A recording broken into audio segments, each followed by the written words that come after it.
বলো তো, নদীর একই জলে কতবার ডুব দেওয়া যায়?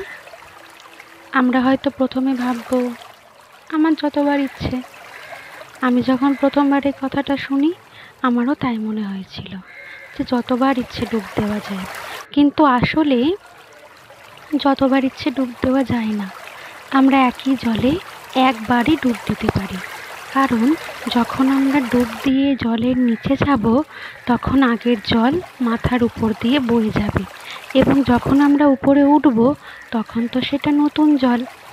আবার যদি আমরা ডুব দিই, তাহলে আমরা নতুন জলে ডুব দেব। আমাদের জীবনটাও এই রকম।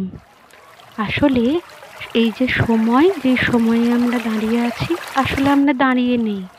আমাদের সময় এই নদীর মতোই বয়ে চলে।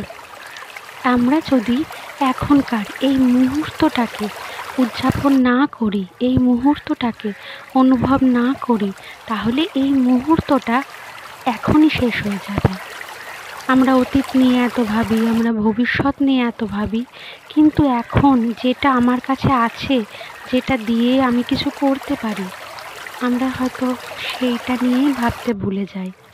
তাই আমরা যে নদীর জলটা পাচ্ছি, যেইটা আমরা এখন ব্যবহার করতে পারি, সেইটাকে যদি আমরা সম্পূর্ণরূপে ব্যবহার করতে শিখে যাই, তার প্রত্যেকটা মুহূর্তকে এক একটা উৎসবের মতো করে, এক একটা নিজের সম্পদের মতো করে ব্যবহার করতে শিখে যাই, তাহলে আমাদের চিন্তা অনেকটা কমে যায়। উৎসবের মতো এই জন্যই বললাম, তাহলে আমাদের ভালো অনুভূতিটা আমরা ধরে রাখতে পারবো। সব অনুভূতি ভালো হয় না, জীবনের সব অভিজ্ঞতাও ভালো হয় না, কিন্তু আমরা শুরুটা যদি ভালো মনে, ভালো অনুভূতি নিয়ে করি, তারপরে যদি খারাপ কিছু দেখতেও হয়, তাহলে ভেতরটা অতটা ভারী হয় না। কারণ আমি জানি, আমি একবার যদি ভালো অনুভূতি নিজের মধ্যে তৈরি করতে পেরেছি, তো আমি আবারও পারবো। তাই এগিয়ে যাওয়াই জীবন। নদী যেমন এগিয়ে যাচ্ছে, তেমনভাবেই এগিয়ে চলতে হয়।